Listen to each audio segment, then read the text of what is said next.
is talking about the result of a heavily contested election. And indeed, it is a year ago to the day, Mr. Speaker, that you were elected Speaker. And may I, on behalf of all members, wish you therefore a very happy anniversary, and thanks to you, Mr. Speaker, for making the speakership great again. Mr. Speaker, this morning thank you, Mr. Speaker, I had meetings with ministerial colleagues and others in addition to my duties in this House. I shall have further such meetings later today. Andrew Jones. Thank you, Mr. Speaker. The citywide testing trial starting in Liverpool on Friday using the new lateral flow tests will cut the time to get results, cut the spread of the virus by identifying people who are infected but not showing symptoms, and vastly reduce both the number of people and time involved in isolating. So the benefits to the NHS, to schools and to business are profound. When does the Prime Minister think the results from this trial will be available and the benefits of this extended across the UK? I thank my honourable friend. He's absolutely right, and I can tell him that the pilot is planned to last for approximately 2 weeks, and we will keep the House updated on the results as they are evaluated. We now come to the Leader of the Opposition, Keir Starmer. Thank you, Mr. Speaker. Can I start with the elections in the United States? Whatever the results, will the Prime Minister join me in saying that it's not for a candidate to decide which votes do and don't count, or when to stop counting? The next president must be the free and fair choice of the American people. Can I also express my revulsion at the terrorist attacks in Nice and Vienna? I'm sure I speak for the whole House in saying our thoughts are with all of those affected. And of course, Mr. Speaker, can I join the congratulations on your one-year anniversary? Turning now, if I may, to COVID-19. On the 21st of September, when the government's scientific advisors indicated that a circuit break would bring the virus back under control, the number of people that day who tragically lost their lives to COVID-19 was 11. The Prime Minister ignored that advice.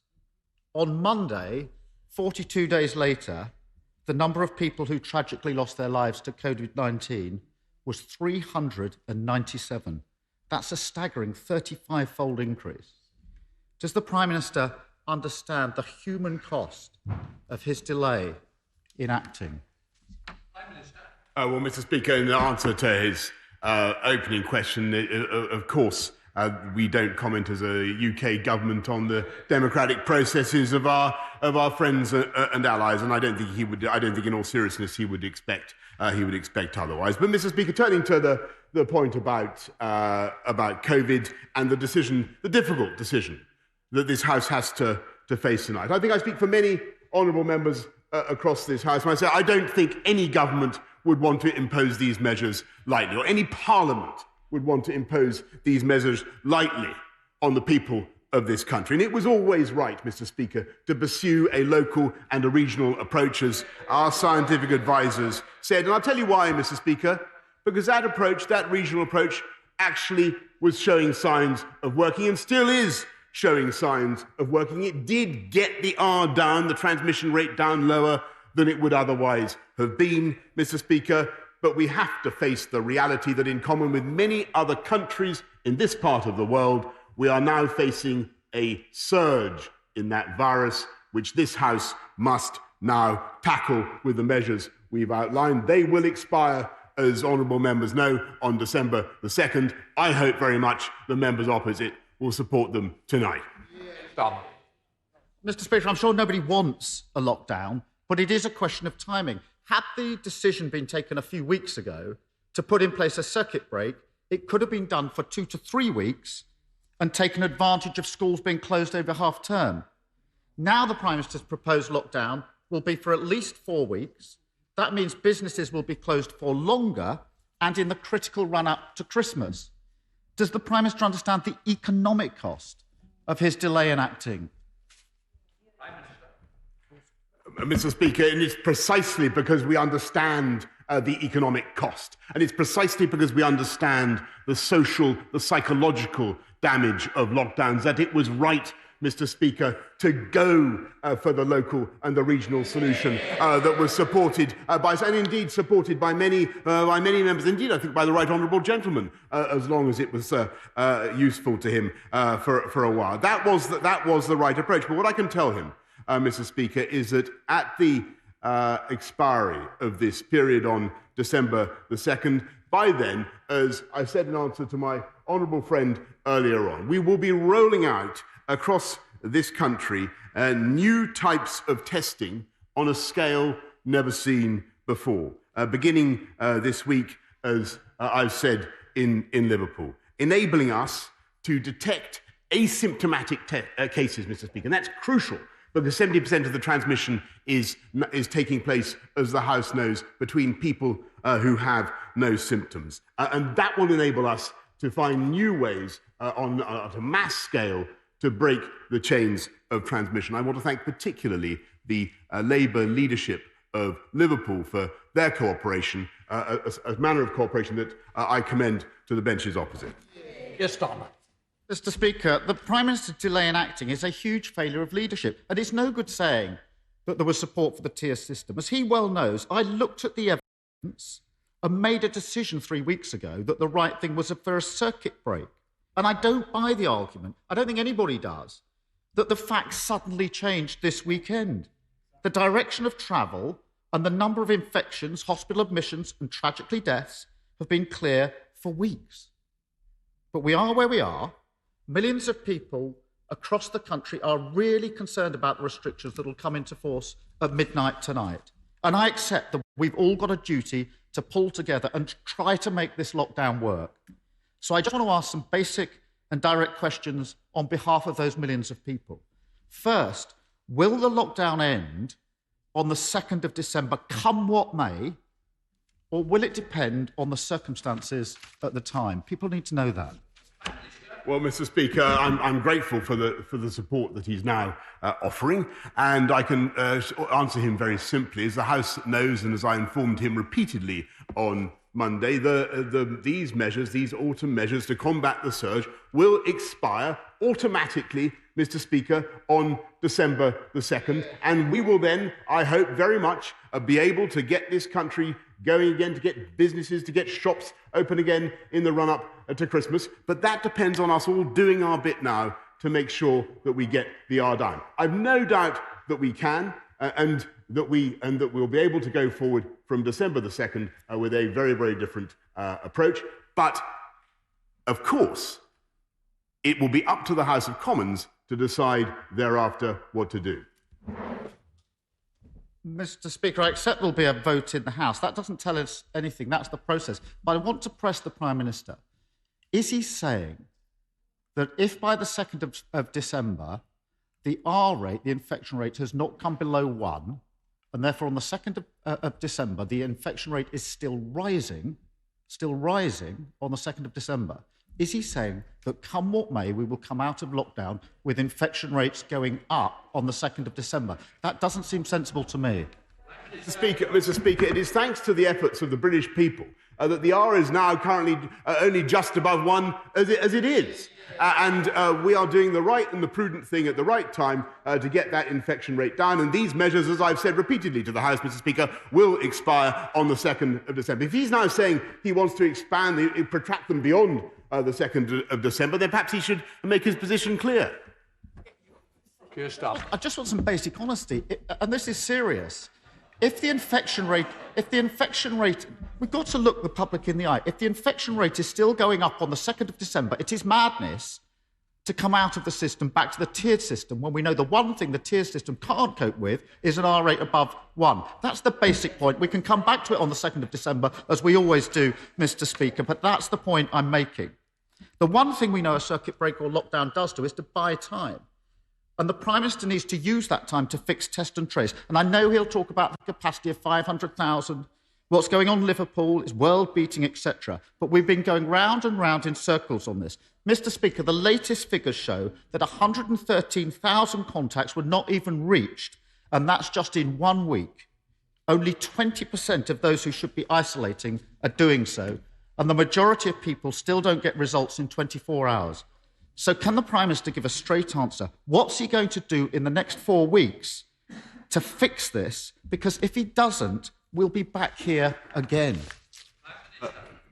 Mr. Speaker, with greatest respect to the right honourable gentleman who has stood up and said that I will brag about NHS test and trace and their achievement of 500,000, a target of capacity of 500,000. You know, I think I'm perfectly willing to accept the failings of NHS test and trace.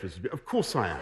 And of course I take full responsibility for the frustrations people have experienced with that system. But to go from 3,000 tests a day, 2,000 tests a day, to 500,000 is a quite remarkable feat. It's the biggest diagnostics exercise this country has ever carried out. And, Mr. Speaker, they are helping to drive down the R. They are doing, in my view, an absolutely invaluable job, whatever the difficulties they face. What we now need to do is to come together as a nation, briefly if we can, to put aside party political wrangling and point scoring, and work together, as I think he will tonight, work together to support this package, to get the R down and allow us to go forward in a different way with the mass testing that I've outlined from December the 2nd. Keir Starmer. Mr. Speaker, the Prime Minister must see that if 4 out of 10 of those that should be contacted are not being contacted, we've got a problem in the system that needs to be fixed in the next 4 weeks. Finally, I want to ask about care homes, which, of course, were hit so badly in the first wave of this pandemic. And can I pay tribute, Mr. Speaker, to all those working in care homes who've given such dedication and commitment in the toughest of circumstances, and we owe it to them not to repeat the mistakes of the first wave.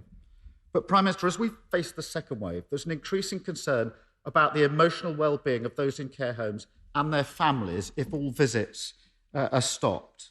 It must be possible to find a way, perhaps a dedicated family member scheme of some sort, to allow some safe visits to alleviate the huge fears of isolation and despair across the coming months. Will the Prime Minister work cross-party to find a scheme that will work for those in care and their families? Well, Mr. Speaker, the new guidance on care homes and visiting relatives safely, because the point he makes is incredibly important, is going to be announced today to try to strike the right balance between people's real need to see their loved ones and obviously the risk of spreading the disease in care homes. We're going to be publishing some guidance about how that can be done today. And I'm grateful to his offer to work collaboratively, but I have to say, Mr. Speaker, that the House will generally have noted that he has used this crisis as an opportunity to make political capital, to have what I think a shadow spokesman called a good crisis. A good crisis, Mr. Speaker. Well, can I commend a different approach? Because he's attacked the government's strategy. Can I commend a different approach? Because the former Labour leader, the Right Honourable former member for Sedgefield, who is not as fashionable on those benches as he once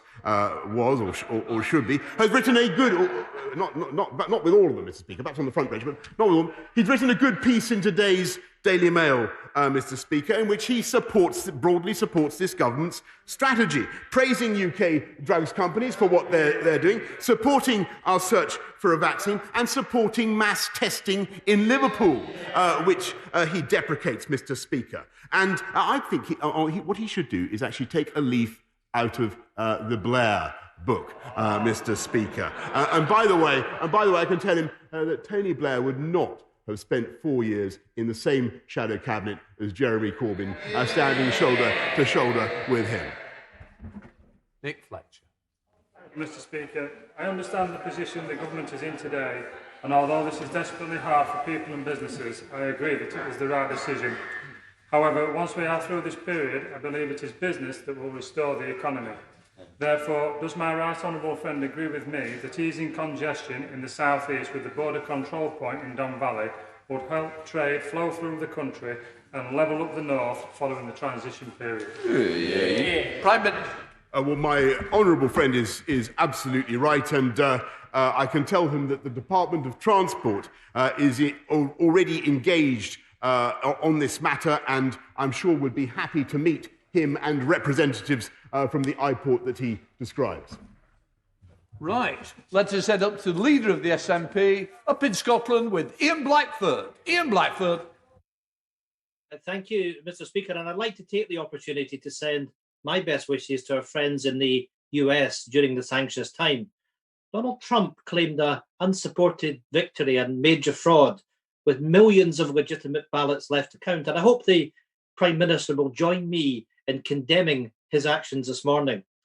Mr. Speaker, on Monday, the Prime Minister agreed access to the furlough scheme at 80% for Scotland if lockdown restrictions require it. Subsequently, a number of his ministers have rolled back on that promise, and the Scottish Government have not received any detail on what the commitment means in practice.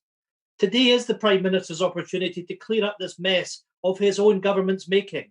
Will Scotland receive full 80% furlough and self-employed payments on current eligibility whenever it is requested by the Scottish Government in the months ahead?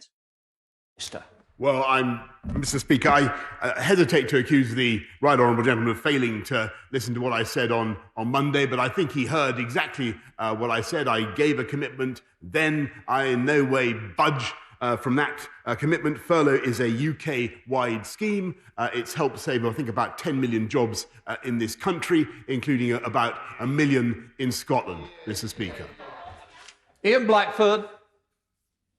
Well, of course, what the Prime Minister said on Monday is that if the devolved administrations asked for it, then it would be granted. That was a direct answer that he gave to a question. So can I ask whether, Mr. Speaker, the Scottish Government, who've been waiting for clarity on whether Scotland will receive additional money as the result of increased spending from English local government, and is there also no clarity on whether the unlimited payments for business support in England will be made available on a similar demand-led basis? Will the Prime Minister clarify these 2 points now and commit to confirm in writing to the Scottish Government today that the access to the furlough scheme will be there if they need it? Minister. Mr. Speaker, I think perhaps the most efficient thing I can tell the right honourable gentleman is that my right honourable friend, the Chancellor, will be making a general statement, as you can imagine, Mr. Speaker, about all the support, all the provisions that we're making for this latest phase to tackle the autumn surge of coronavirus tomorrow. And what I can tell him, just to repeat the points that I've made on Barnett consequential, so there's already been 7.2 billion gone to help, in 7.2 billion, I should say, for Scotland. And look, Mr. Speaker, we're going to support people in Scotland and throughout the UK during this crisis. Stuart Anderson. Thank you, Mr. Speaker. Does the Prime Minister recognise the importance of places of worship to my constituents in Wolverhampton and the rest of the country? And does he agree they should open as soon as practically possible? And will he commend all the work that has been done in these places to make them COVID secure? Mr. Speaker, first I thank my honourable friend for campaigning for places of worship in the way that he does. Second, I'm so deeply sorry that these restrictions have to be placed right now, but we will work as hard as we can and as fast as we can to make sure that we allow them to come back in the way to worship in the way that they want from December the 2nd, and that's why I hope that the House will pass this package of measures tonight. Farrell. Thank you, Mr. Speaker. If every vote is counted in the US election, it is likely that Joe Biden will be the victor. The Prime Minister does have a major challenge to build relationships to any incoming administration. So therefore, in light of Joe Biden's entirely correct analysis of the impact on the Good Friday Agreement of the Internal Market Bill, how quickly is the Prime Minister going to recognise the inevitable and remove those clauses from the bill? Mr. Speaker, the UK Internal Market Bill, which has cross-party support, is a vital part of the armature, the skeletal structure of the whole UK economy as we leave the European Union, and it ensures that goods placed on the market, services placed are available throughout the UK on the same terms. It's absolutely vital for our country, and he should support it. That's right, Darby. Mr. Speaker, with the UK terror threat levels now at severe following the horrific attacks in Paris and now in Vienna by cowardly Islamic State terrorists, the whole House joins the Prime Minister's heartfelt solidarity with our French and Austrian allies. Does my right honourable friend agree with me that here in the UK we must redouble our support for anti-extremism programmes like Prevent? And does the Prime Minister share my concerns over UK-based TV channels like Islam TV, which this week was just fined by Ofcom for giving airtime to extremist preachers who justify anti-Semitism, wife-beating and FGM. Yes, Mr. Speaker, my right honourable friend is absolutely right, and we stand shoulder to shoulder with France, as I've told President Macron, shoulder to shoulder with Austria, as I've told Chancellor Kurz, in our joint war against this abominable ideology, and together we will defeat it, Mr. Speaker. Gareth Thomas. I hope, Mr. Speaker, that the Prime Minister and the Chancellor now regret their decision not to extend free school meals to cover half-term, and will join the richly deserved praise for all those community groups, councils and indeed businesses who stepped up to stop our nation's children going hungry last week. So will the Prime Minister now commit to do the right thing at Christmas and extend free school meals to cover that period too?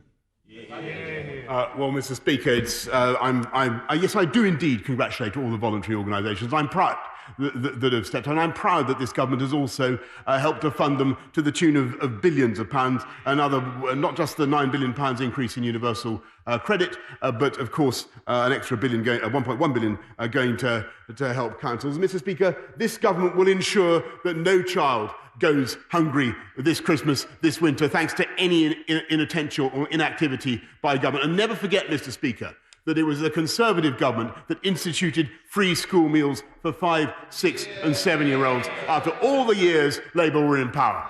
Paul say. Speaker, the Prime Minister will remember watching the new electric London taxi being made in my constituency, and he'll be pleased to hear that the companies this week started production of a van. But this year has been a tough one for the automotive sector, with manufacturing output at its lowest level for 25 years.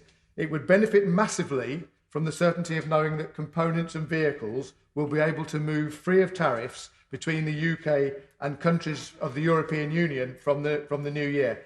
Can he provide good news about concluding a deal with the EU to the sector, its workers and their families?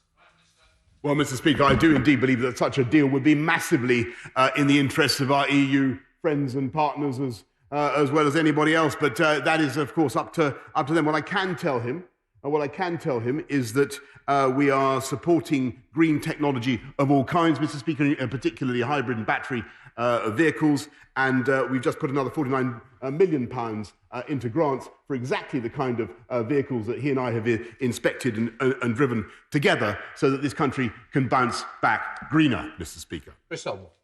Speaker, the government will be aware of the staggering increase in domestic abuse through the pandemic, with Refuge reporting a 50% increase in their use of their hotline. Meanwhile, the Employers' Initiative on Domestic Abuse, which his predecessor supports, warn of huge risks by home working to many people facing domestic abuse. Domestic abuse has no borders, so can the Prime Minister ensure that the UK government, before a second English lockdown begins, produces a well-resourced plan for addressing domestic abuse?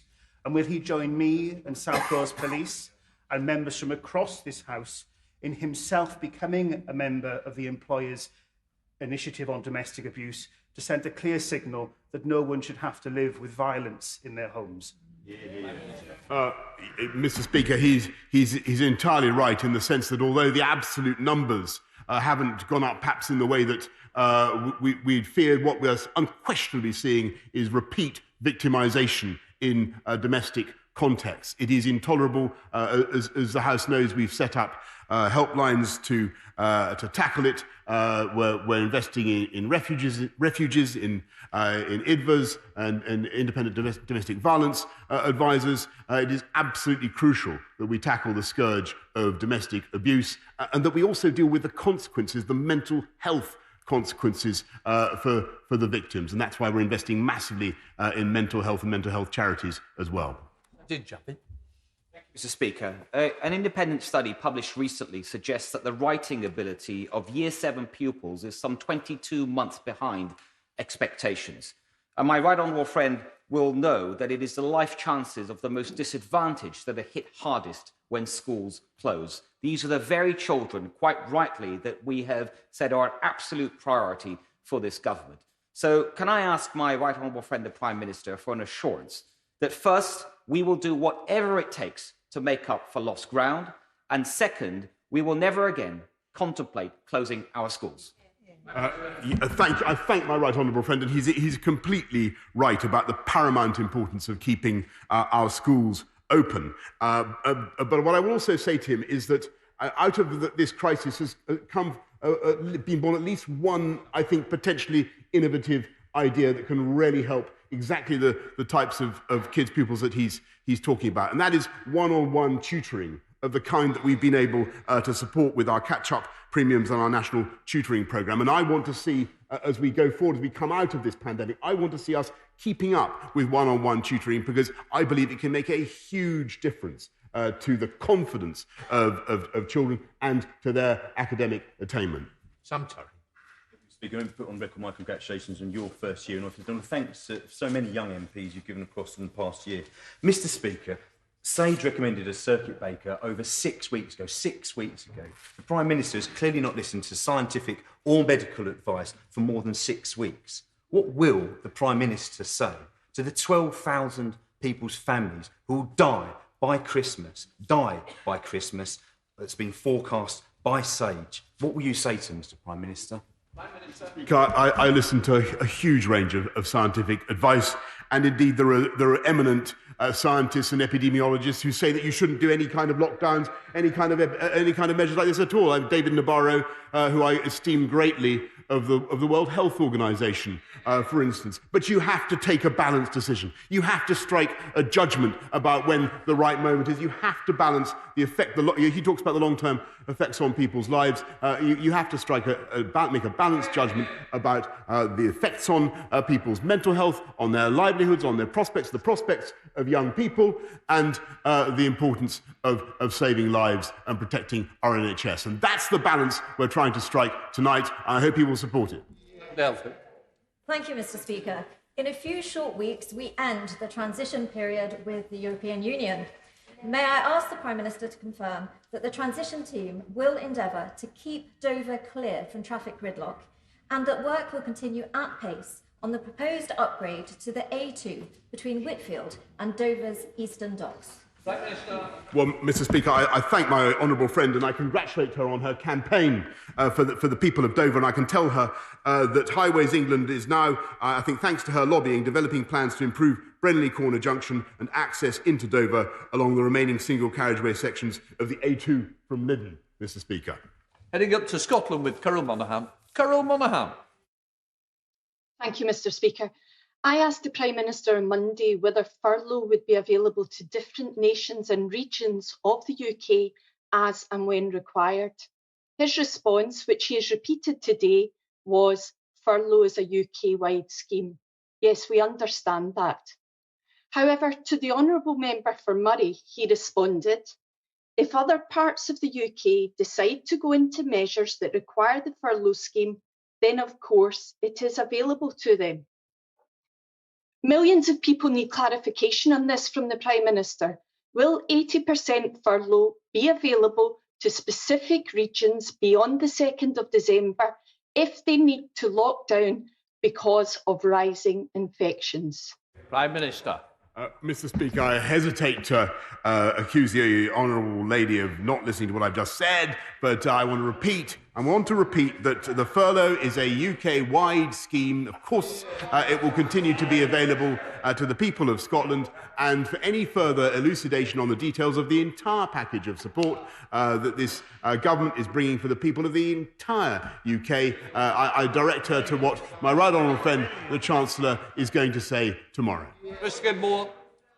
A potential vaccine for COVID provides us all with hope, Mr. Speaker. Hope that is thanks to investment in research and development. The Prime Minister has pledged more money for research than any of his predecessors put together to deliver on his vision of the United Kingdom as a global science superpower. Does he agree that maintaining this government's commitment to spend 2.4% of GDP on research and development by 2027 will also be essential for that vision? Mr. Speaker, you've asked for speed in my answers. The answer is basically yes. But I can also reiterate that we're committed to the 2.4% and to increasing public investment in R&D by 22 billion by 2024-2025. John Warrer. Thank you, Mr. Speaker. My constituent, Ricky Wilson, is one of the excluded. From nothing, he built a private coach business with 18 employees and $1 million in turnover until COVID. Coaches aren't classed as either tourism or leisure, so he can't get any grants, and the banks won't accept his assets for loan guarantees.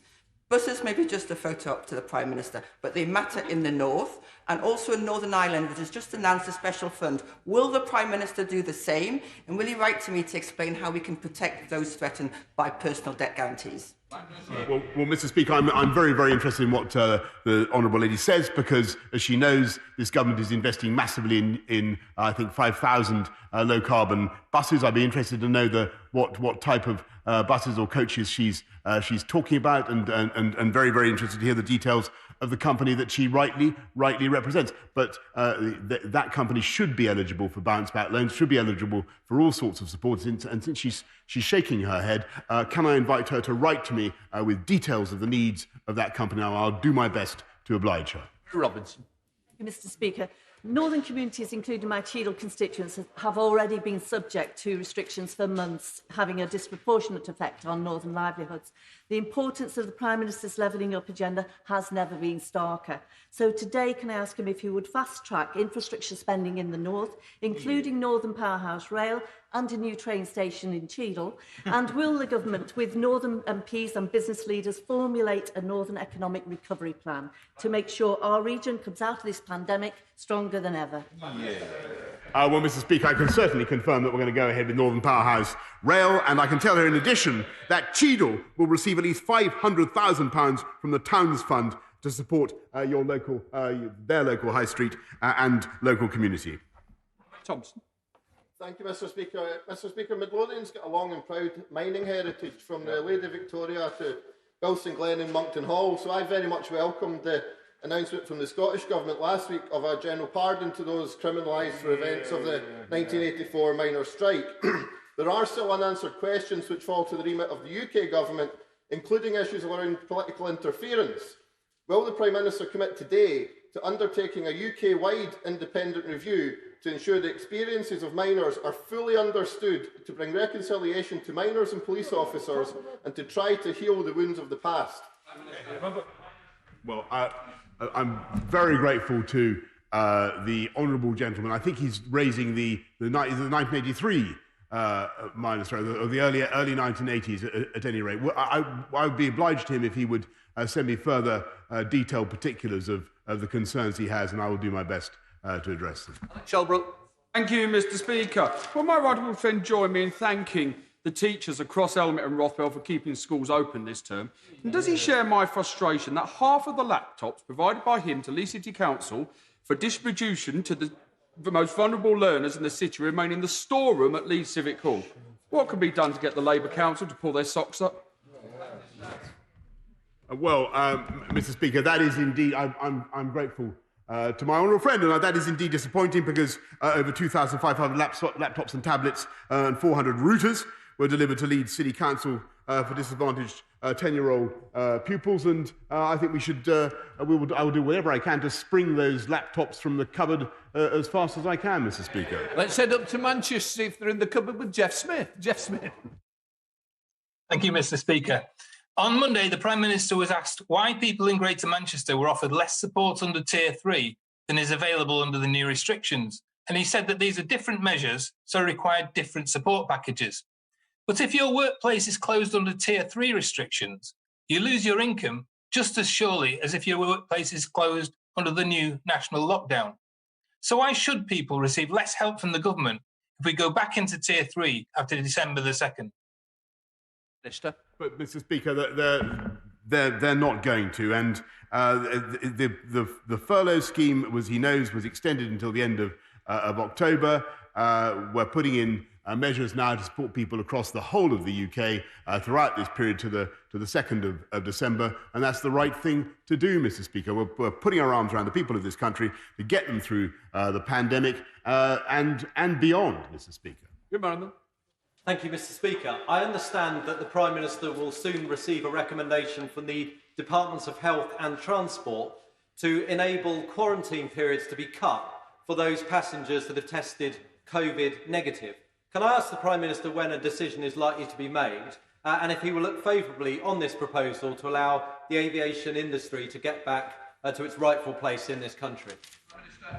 Well, I thank my honourable friend. He's right to lobby for the aviation industry. This country has the third biggest aviation industry in the world, Mr. Speaker. It's currently having a terrible, terrible time, and my sympathies are very much with all the employees involved. One of the benefits of getting PCR testing up to 500,000 a day, Mr. Speaker, is we do have new possibilities for testing of all kinds across the country. We will be bringing forward further measures and further proposals as soon as they are finalised, Mr. Speaker. Mr. Speaker, in my short time as an MP for the City of Durham, Dominic Cummins has fatally undermined public health messaging, has historic planning violations exposed, and has shortchanged us with an unpaid council tax bill of up to £50,000. Will the Prime Minister condemn this continued flouting of the rules, or does he have a blind spot that even a trip to Bonnet Castle can't fix? Mr. Speaker, I think what has possibly undermined people's confidence and understanding of what the government is trying to do is the constant party political point scoring and attempts to obscure what we're trying to do by the Labour Party and by the Honourable Lady. I think the best thing is to advise her constituents what to do to follow the guidance to get the virus down, and let's all do it together. Let's head up to Middlesbrough with Simon Clark. Simon Clark.